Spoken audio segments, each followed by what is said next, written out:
Hello everyone. Plan for this recording is to talk through graphing quadratic functions. That's the plan for this recording. I'm going to skip back to a page further back. Equations that you'll need. The top equation is an equation that you'll need. It's called Vertex form. Let's get rid of this for a second. This is called Vertex form.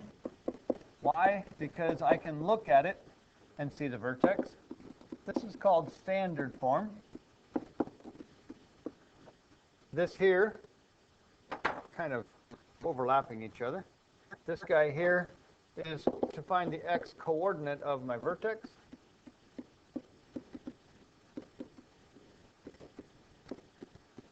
And this is the old quadratic formula that we should know. Okay?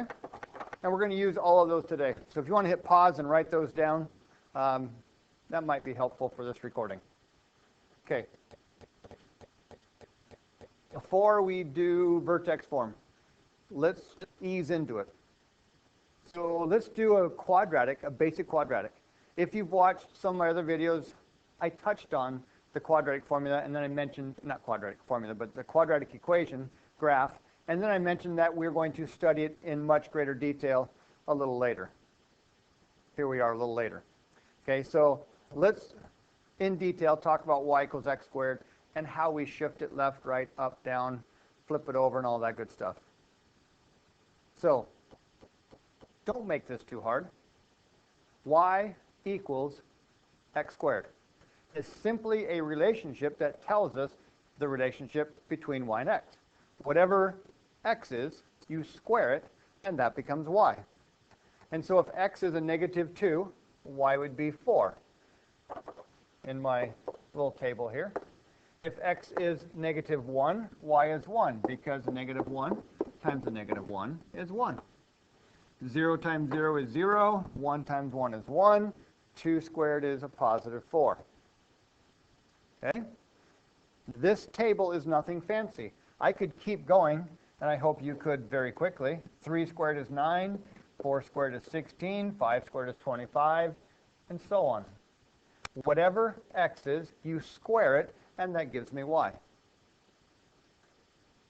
A graph is simply a visual representation of that relationship that gives us every possible combination of y's and x's where y is equal to x squared. Let me show what I mean as I graph it. So when x is 0, y is 0. When x is 1, y is 1. When x is a negative 1, y is 1.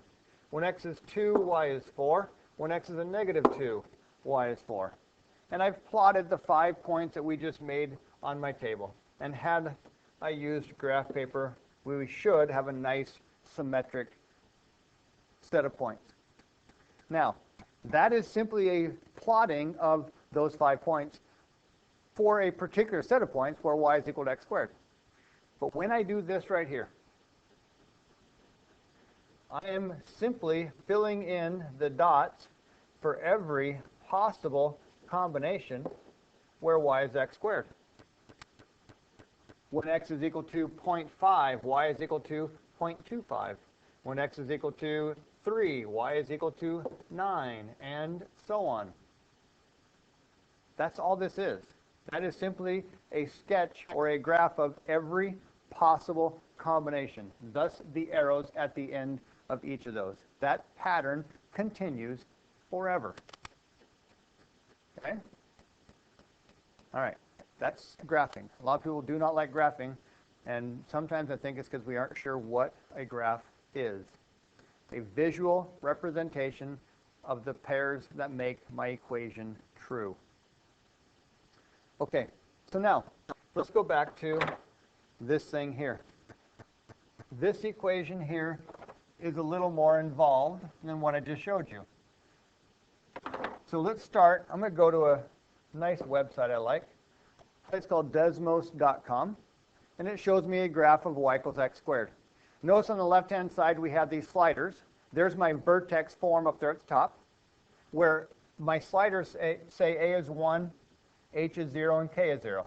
So basically what this is a graph of is y equals x squared. Okay? What happens when I make a 2? No, not a. What happens if I make h 2? Let's slide, or just 1. Let's slide that to a 1.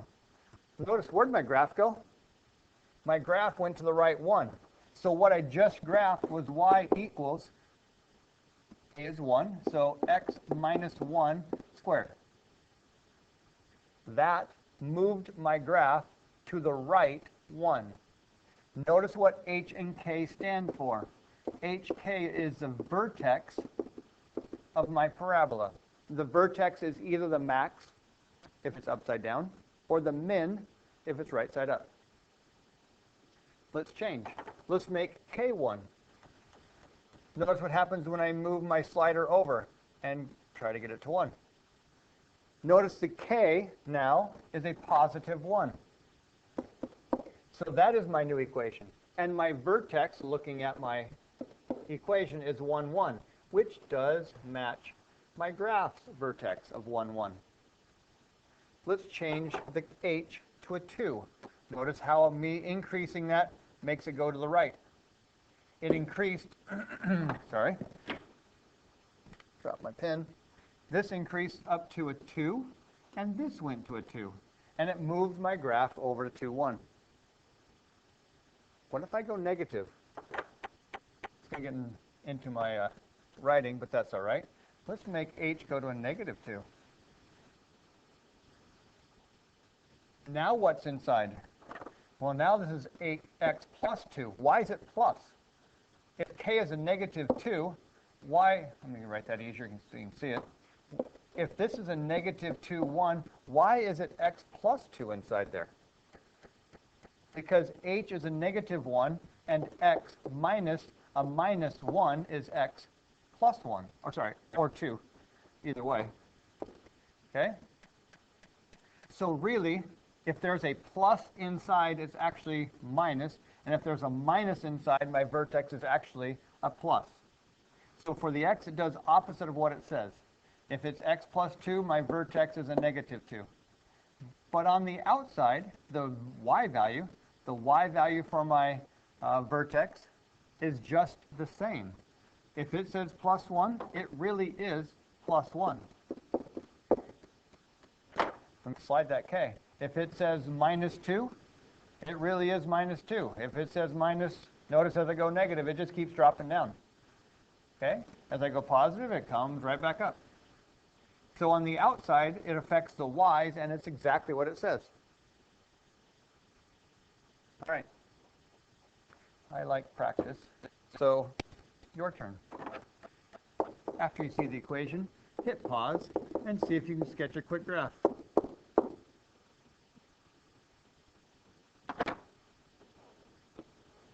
Okay? If you are back, I'm going to cheat. Whoops, wrong button. Vertex. Where's my vertex? Negative 1, negative 4, correct? Opposite for the inside, same for the outside. So my vertex is a negative 1, negative 4. Now what? Do I just kind of wing it, make a parabola cruise up there? No. I go back to my pattern. What was my pattern? My pattern was negative 2, 4, negative 1, 1, 0, 0, 1, 1, 2, 4. Whatever x is, you square it, and that's y. Well, think about this. If that's my vertex, right, that was the vertex of my original parabola, then I just move my vertex over here to a negative 1, 4. Negative 1, negative 4. Now I'm going to think of this as moving out from the vertex x units. So if I move from the vertex 1 unit, both left and right, I go up 1 unit. If I move from the vertex 2 units, both left and right, I go up 4 units. And notice I always count from the vertex. If I go from the vertex 3 units, 3 squared is 9, right? In both directions. So I go over 3, 1, 2, 3 from the vertex and up 9 from the vertex. 1, 2, 3 units over. 1, 2, 3, 4, 5, 6, 7, 8, 9 units up. Okay? Those are not parts of my graph. There's my final point. Okay? And that is a graph of what we have written over there.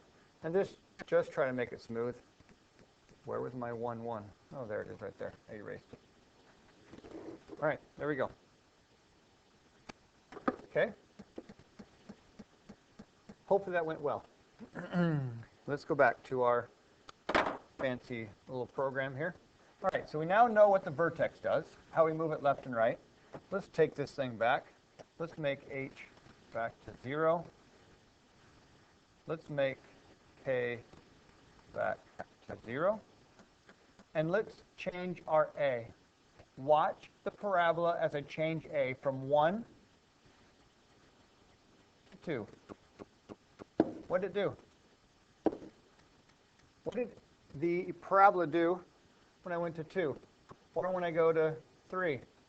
Or when I go to 4? What's happening to it? Sorry, I keep holding it too long. It's getting steeper, right? Well, how much steeper? Let me go back to the 2.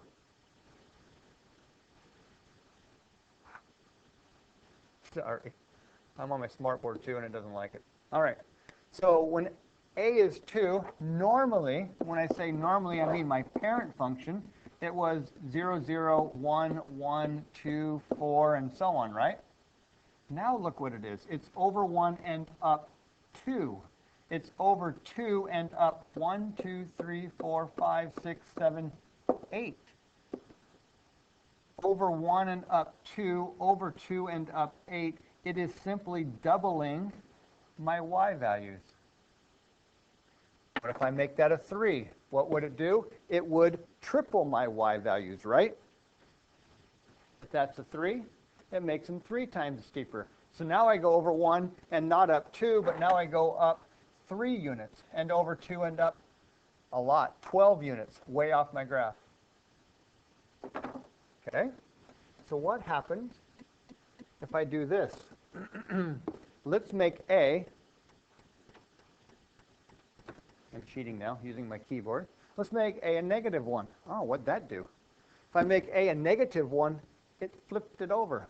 But notice my pattern. It's still 1, 1, 2, 4, 3, 9. They're just upside down. The x did not change. It hasn't changed yet. I've only affected the y values so far. I've moved the x's left and right, but I haven't changed the shape or the values that I'm moving out in the x direction. Okay. Your turn.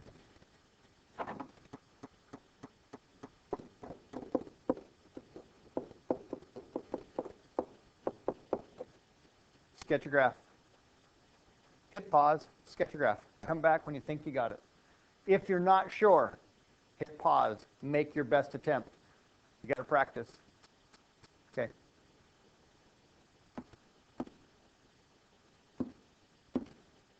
All right, first step. What's my vertex? Vertex is a negative 1, 3. There's my vertex. Next step, my normal pattern. And I'm not going to do the whole thing because we know about the plus and minus thing, right? It's 1, 1, 2, 4, 3, 9, and so on. This negative 2 will multiply those by a negative 2. So now, from the vertex, I go over 1 and down 2 in both, in both directions. Let me get my cursor out of there. I go over 2 and down 8 in both directions. Counting from the vertex, over 1, 2, down 8 from the vertex. Over 1, down 2, over 2, down 8 from the vertex. And sketch your graph. The other ones are going to be way off. Okay? All right. There's graphing quadratics when they're in vertex form. Okay. Notice we had another form over there. What if they're in standard form? Now, y equals x squared is in either vertex or standard form, but what if I had something like this? Y equals x squared plus 8x plus 3. What does that look like?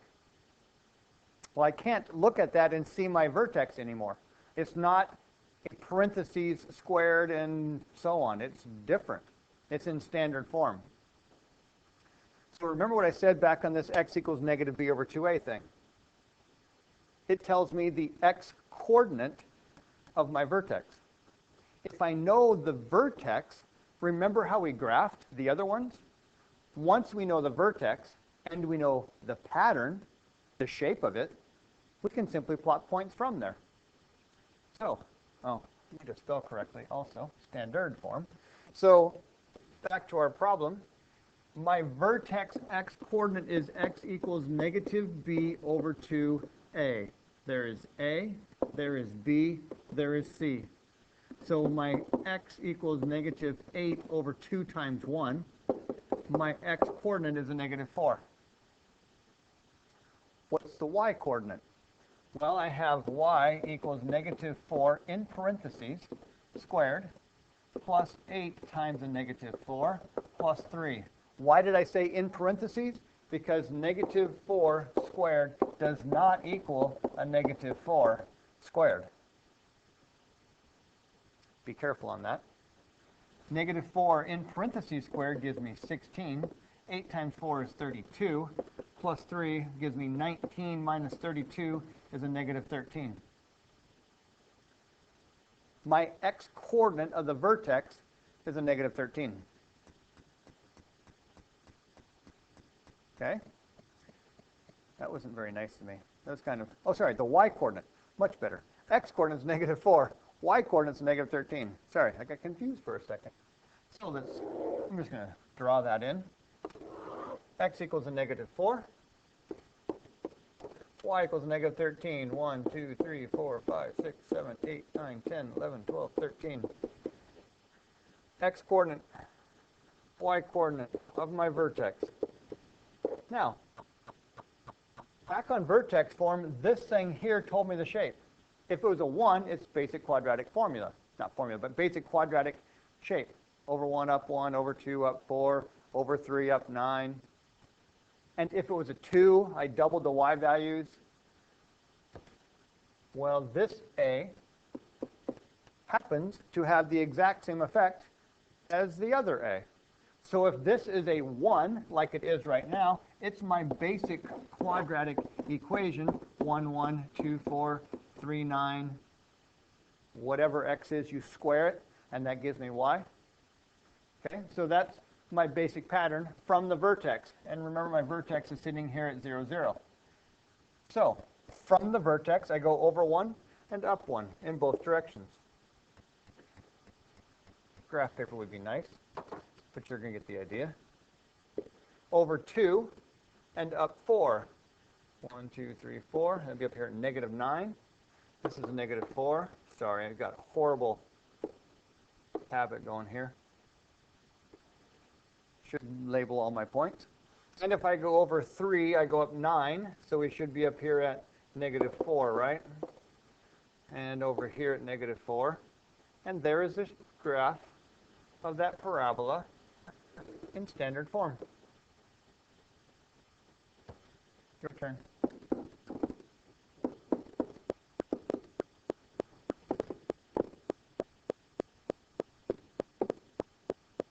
All right, get your graph.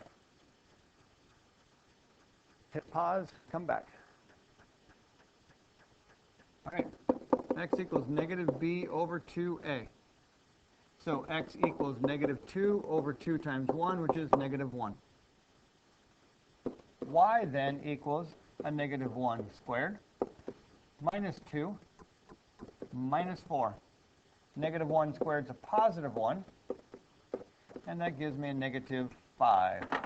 I will do this a little more accurately. When x is a negative 1, y is a negative 5. Pattern's the same, over 1 up 1, over 2 and up 4, over 3, 1, 2, 3, end up 9. And sketch my graph.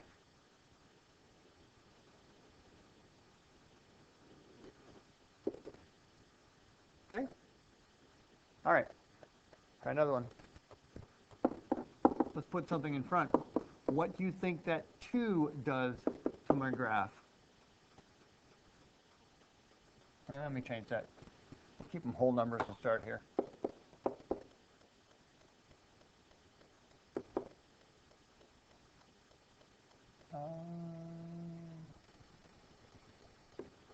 Trying to keep nice, neat numbers. All right. Give it a try.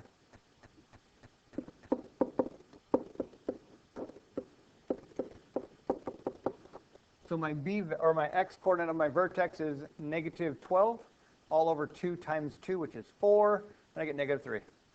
So y equals 2 times a negative 3 squared plus 12 times a negative 3 plus 8. So y equals 2 squared is 9 times 2 is 18 minus 36 plus 8 is 26 minus 36, which is a negative 10. Okay, so I'm going to again do this nicely. So my vertex is a negative 3, negative 10. Which way is it open? Up or down? Is my A positive or is my A negative? It's positive. It opens up. The 2 means I'm going to take my pattern. Let me get over here a little bit. I'm going to take my pattern of 1, 1 and double the y values. So it goes 2, 8, 18. So now when I go over 1 from the vertex, I go up 2. When I go over 2, I go up 8. When I go over 3, I go up 18. And I connect my dots. And just try to get as straight as possible, as you're smooth as possible. Would be a better way of saying that. And there you go. All right, there is graphing quadratics. Now, if you're looking in our textbook, they do it a slightly different way, and I will leave the reading if you want to try it a slightly different way. Obviously, I think I like it this way better, or I wouldn't do it this way, and I wouldn't show you this way, but you can try it their way also if you like it their way. All right, good luck.